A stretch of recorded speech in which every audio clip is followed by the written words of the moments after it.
우리는 지금 아볼로에 대하여 함께 살펴보고 있습니다. 알렉산드리아 출신인 유대인인 이 아볼로가 에베소에 왔을 때에 많은 사람들이 그의 말에 귀를 기울였습니다. 그 중에는 브리스길라와 아굴라도 있었는데 뭔가 조금 약간 어색하고 뭔가 하나가 빠진 듯해서 다 끝난 다음에 이 아볼로를 데려다가 자기 집으로 모십니다. 오늘 여기 보면 앞에서 봤듯이 데려다가 갔다 그런 것은 그의 집에서 발을 씻겨주고 그리고 정성스럽게 음식을 대접했다 그런 뜻입니다. 그러고 난 다음에 주의 도를 더 정확하게 풀어주었다 이렇게 이야기합니다. 이 말은 바울에게서 배운 예수 그리스도의 복음에 대해서 분명하고 확실하게 전해주었음을 알 수 있습니다. 그것이 한 번으로 끝난 것이 아니고 여러 번 반복되었던 모양입니다. 그래서 비로소 이 아볼로는 바른 예수의 복음을 전하는 증인으로 될 수 있었던 것이죠. 그래서 그는 복음의 열정을 가지고 온전하게 복음을 전했는데 그 이후에 일어나는 일들을 오늘 본문에서 말하고 있습니다. 27절에 보면 바울이 이 아볼로가 아가야로 건너가고자 했다 이렇게 말하고 있습니다. 자, 그런데 아볼로가 아가야로 가고자 한 이곳은 굉장히 멀어요. 현재 있는 이 에베소에서 상당히 오랜 시간, 아마도 배를 타고 간다 할지라도 적어도 길게 잡으면 한 열흘 정도 가야 되고 짧게 잡아도 한 6일 정도 배를 타고 가야 되는 상당히 먼 거리지요. 근데 그 지역에 고린도까지 가야 되는 상황이었습니다. 그런데 여기서 이 에베소에 있는 이 아볼로가 왜 고린도까지 가야 했을까?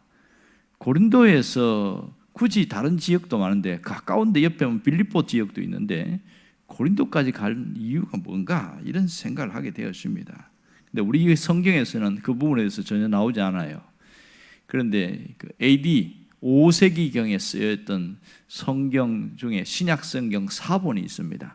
베자 사본이라는 사본이 있어요. 그러니까 이미 신약 성경에 이제 많은 양들을 더 자세하게 써놓은 어떤 해설과 같은 그런 부분들이 있는데 거기에 보면 이 본문에 대해서 이렇게 나오고 있어요. 베자 사본에 보면 에베소에 머물고 있던 어떤 고린도인들이 아볼로의 말을 듣고 그에게 자기들과 함께 자기 고향으로 건너가고자 강권함으로 이에 아볼로가 허락하자 에베소 사람들이 고린도에 있는 제자들에게 편지하여 이르기를 그 사람을 영접하여 그가 아가야에 자리 잡고 각 교회들에게 큰 도움을 주니라. 그러니까 이런 얘기가 되겠죠. 에베소에서 이 아볼로가 회당에서 복음을 전하는데 그 중에 고린도에서 온 이 교인들이 있었던 모양입니다. 그러고 나서 저분이 우리 고린도의 교회에 와서 좀 이렇게 말씀을 전하고 양육을 했으면 좋겠다 그런 생각이 들었던 모양이에요. 그래서 흔쾌히 가겠다고 했어요. 그랬을 때 그냥 가겠다고 갈 수 없잖아요. 이 사람이 누군지 모르니까. 그래서 에베소에 있는 그 교인들이 이 신분을 증명해 주면서 이분은 이러한 사람인데 그 아가야로 가려고 하는데 당신들이 가면 따뜻하게 영접해주고 그래서 말씀을 잘 배우면 좋겠다 이렇게 되어져서 갔다. 충분히 이 베자 사본을 보면 왜 에베소에 있는 이 아볼로가 고린도까지 가게 된지를 잘 알 수가 있습니다. 자, 그러면 고린도에 도착한 이 아볼로가 어떠한 영적인 도움을 주었는가 하는 겁니다. 그것이 바로 28절 내용이지요. 28절에 보면 이렇게 나옵니다. 이는 성경으로서 예수는 그리스도라고 증언했다고 그랬습니다. 예수는 그리스도다. 그것도 공중 앞에서라는 것은 많은 사람들이 있는 그런 대다수의 집회를 이야기를 하고 있겠죠. 그러면서 유대인들이 반대가 거기에서 있었던 모양입니다. 유대인들이 반대하고 하는데 오히려 이 아볼로가 말이 굉장히 능통하잖아요. 달변가고 복음에 대해서 바로 알고 있으니까 그들을 이기니라 이렇게 이야기합니다. 그러니 말로서도 그들을 이길 수 있었으니 할 말이 없었게 된 것이요. 그러니까 고린도 교회에 있는 성도들은 얼마나 힘을 얻었겠어요. 이렇게 똑똑하고 이 복음에 대해서 바로게 배운 이 아볼로가 왔으니 대단한 거 아니겠어요? 공개 토론을 했을 때 꼼짝없이 유대인들이 할 말을 못한 겁니다. 이전에 바울이 2차 전도 여행할 때에 불과 몇 년 전이겠죠. 아볼로가 오기 전에. 그때에 복음을 접한 사람들이 고린도에 있었을 것이고, 거기서 이제 바울이 1년 6개월 있으면서 고린도 교회가 이제 자립할 수 있겠구나 하고 다시 떠났단 말입니다. 그러고 나서 수년이 지났을 때에, 그때는 이 지도자가 없는 거예요. 다 어린이 신자들만 있었으니까. 그때 브리스길라와 아굴라도 교회를 개척해서 시작은 했지만 자기가 이제 바울과 함께 에베소로 가면서 떠나버리게 된 겁니다. 자, 여기서 우리가 이런 것을 생각할 수 있죠. 만일 바울이 에베소로 갈 때에 브리스길라와 아굴라가 함께 따라가지 않았다면 어떻게 되었을까? 이 아굴라라는 사람이 고린도까지 올 수 있었을까? 이런 생각하게 되죠. 또한 바울이 만일 에베소에 잠깐 들렸다가 가긴 하지만 거기 가서 복음을 전하지 않았다면 그 에베소 교회는 세웠지 않았을 것이고, 그렇다면 아볼로를 만날 수 있는 기회가 없었겠지요. 이 특별히 바울이 이 에베소까지 왔을 때 누가 따라왔어요? 브리스길라 아굴라 따라왔잖아요. 목적이 뭐예요? 바울과 함께 가려고 했는데 바울이 뭐라고 그러냐면 자기가 수리아 안디옥에 갈 때에 여기 남아 있으라고 그랬을 때에, 그때에 함께 따라가겠다고 그렇게 했다면 어떻게 됐을까요? 못 만나겠지요. 아볼로라는 사람은 이 고린도에서 사역을 할 수 있는 그런 사람이 아니었을 것임을 알 수 있습니다. 하지만 바울의 말에 따라서 당신들은 여기에서 좀 에베소 교회에 남아 있으면서 또 신앙이 어려운 사람들을 좀 돌보면 좋겠다, 이렇게 했을 때 흔쾌히 받아들이고 그 고린도에서 있던 모든 생업과 정착한 거 다 사업을 포기하고 에베소까지 왔잖아요. 얼마나 사는 게 힘들겠어요. 거기서도 생존을 위해 살아야 되고 또 정착을 해야 되니까. 그럼에도 불구하고 끝까지 했더니 엄청난 일들이 일어난 거 아니겠어요? 여기서 우리가 중요한 것을 알 수 있습니다. 그것은 바로 고린도 교회를 위한 하나님의 섭리를 알 수가 있는 것이죠. 이 고린도 교회를 위해서 주님은 이미 브리스길라와 아굴라 이 부부를 미리 보내서 바울을 나중에 만나게 했다는 것이 놀라운 섭리입니다. 이것은 먼저 가신 하나님께서 바울을 위해서 예비한 사람인 것을 알 수 있습니다. 또한 하나님의 신비로운 섭리는 여기서 머물지 않고 에베소에서 이 브리스길라와 아굴라 부부가 머물러 있었을 때에 아볼로를 만나겠다는 것이지요. 그곳에서의 삶은 굉장히 힘겨웠을 거예요. 고린도에서의 터전을 버리고 왔으니 얼마나 힘들었겠습니까? 하지만 자신들에게 빚을 하나님의 눈부신 영광을 바라보면서 그들이 살았을 것이고, 그들이 나중에 이 모든 것에 하나님의 섭리가 있었다는 것을 깨달았을 때는 얼마나 감격하고 감사했는지 충분히 짐작할 수가 있습니다. 그만큼 아볼로 또한 하나님 앞에 쓰임받는 것에 대한 그 기쁨과 감격이 있었을 것이다. 우리는 이것을 충분히 짐작할 수 있지요. 오늘 우리가 여기서 중요한 것을 깨달아야 됩니다. 하나님의 섭리에 대하여 얼마나 이해하고 얼마나 믿고 있습니까? 이 부분에 대해서 정확하게 정리가 되어야 된단 말입니다.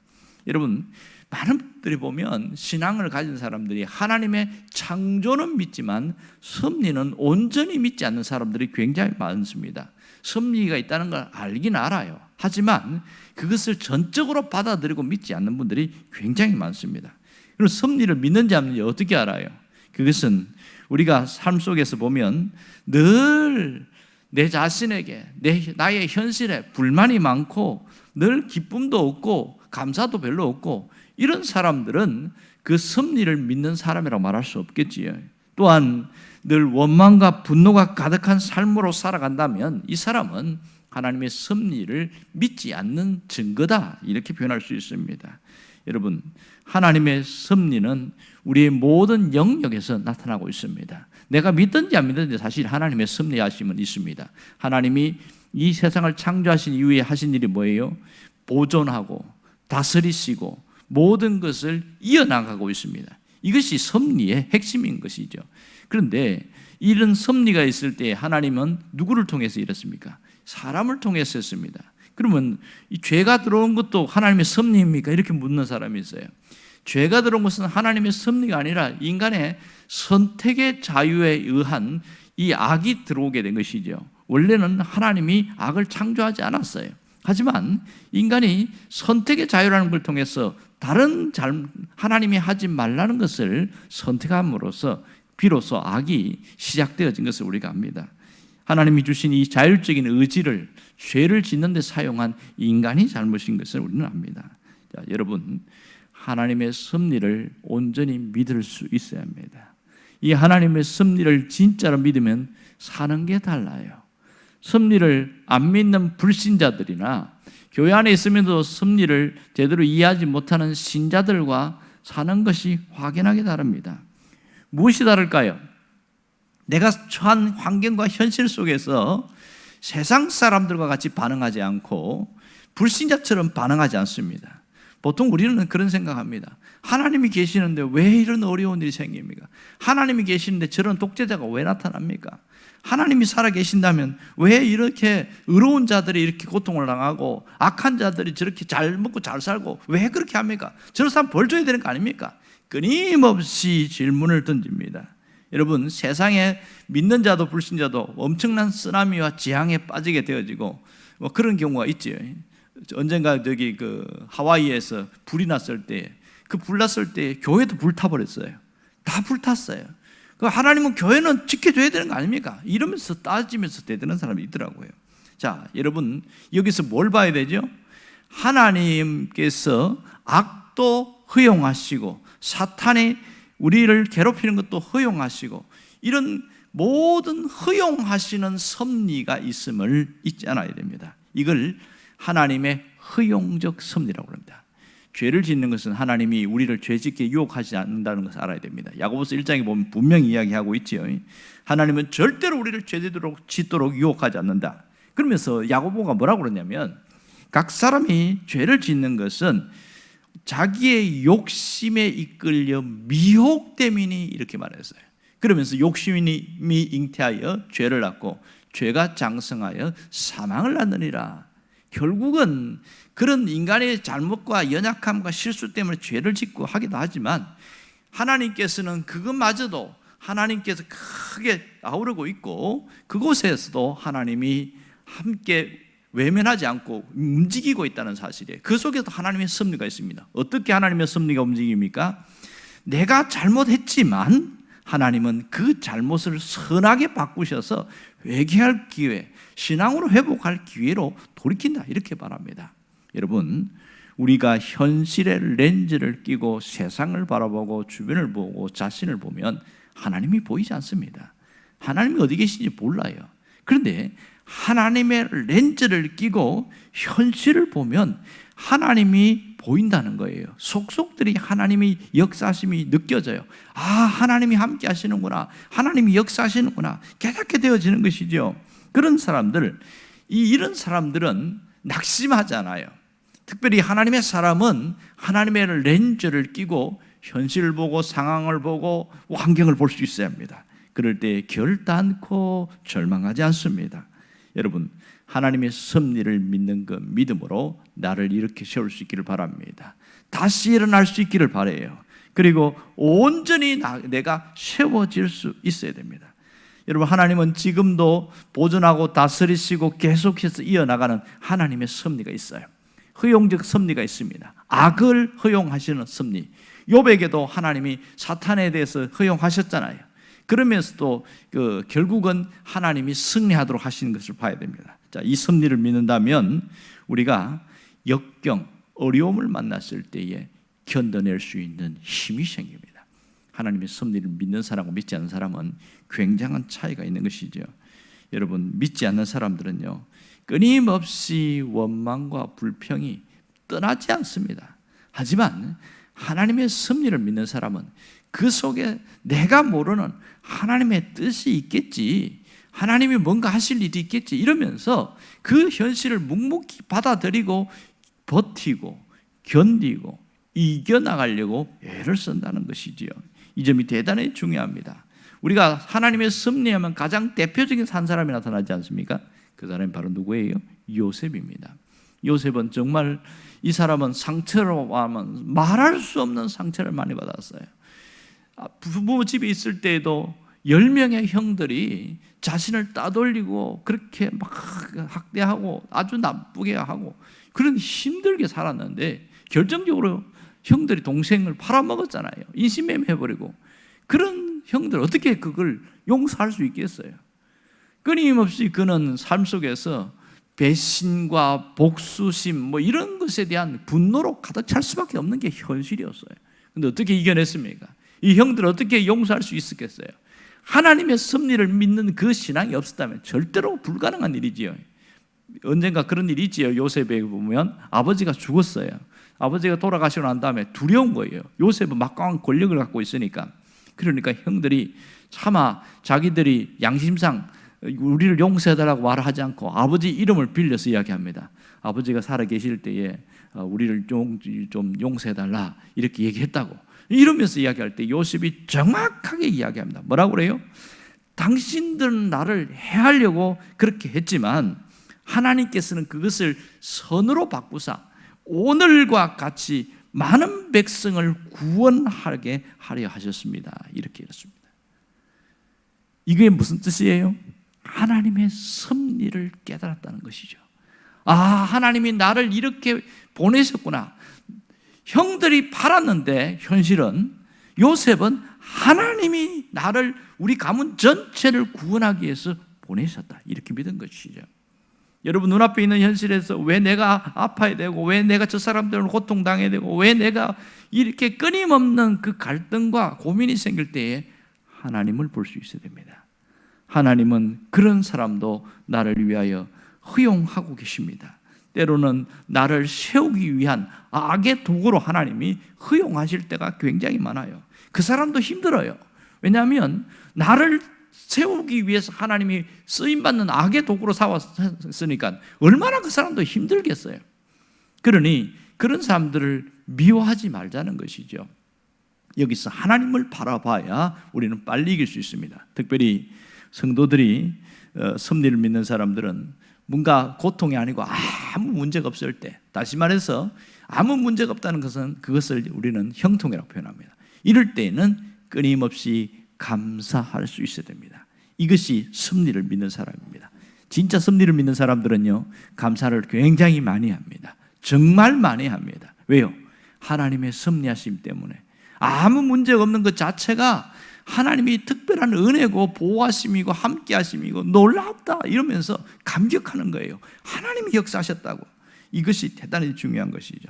분명한 것은 하나님의 섭리를 믿는 사람은 모든 것이 합력해서 선을 이루는 하나님의 역사를 믿어야 합니다. 좋은 일이든 나쁜 일이든 하나님이 합력해서 선을 이루심을 분명하게 믿어야 됩니다. 여러분, 모든 것은 하나님의 손 안에 있습니다. 하나님의 손 안에 있어요. 예수님의 제자 중에 가룟 유다도 하나님의 손 안에 있었어요. 그가 예수를 팔았을 때에 어떻게 됐어요? 예수님은 졸지에 끌려갈 수밖에 없었죠. 그 속에도 허용한 섭리가 있었다는 거예요. 종교 지도자들은 6번이나 돌아가면서 예수님을 불법 재판에 몰아쳤어요. 빌라도는 이 예수님이 무죄함을 알고도 십자가에 못 박으라고 선언을 했습니다.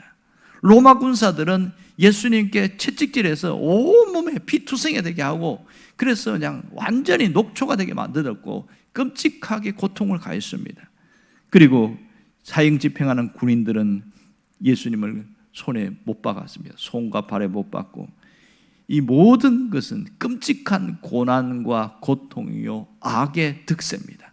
하지만 그 속에서 하나님은 구원의 계획을 이루셨다는 사실을 알아야 됩니다. 눈앞에 있는 우리 현실은 우리를 힘들게 하고 고통스럽게 하는 일이 많지만 그 속에서도 하나님의 섭리하심, 하나님이 이루시는 일이 있음을 알아야 합니다. 그렇다면 우리의 기도가 달라야 됩니다. 하나님, 제발 여기에서 벗어나게 해주세요. 떠나게 해주세요. 그것이 첫 번째 기도가 되면 안 됩니다. 무엇이 첫 번째 기도가 되어야 됩니까? 하나님, 저는 잘 모르지만 이곳에서도 하나님 뭔가 뜻이 있겠지요 하면서 이것을 잘 이길 수 있게 해주세요. 잘 견디게 해주세요. 이 기도가 나와야 되는 것이지요. 이게 섭리를 믿는 사람입니다. 하나님이 허용하셨기 때문에 나타나는 현상 아니겠어요? 그것은 더 여기서 하나님을 바라보고 나아가라는 온전한 겁니다. 중요한 것은 여기서 똑같이 예수를 믿지만 하나님의 섭리를 믿고 나가는 사람은 신앙생활 자체가 완전히 다릅니다. 여러분은 이 온전한 섭리 신앙으로 모든 현실, 모든 상황 다 극복하고 승리할 수 있기를 주의 이름으로 축원합니다. 기도하겠습니다.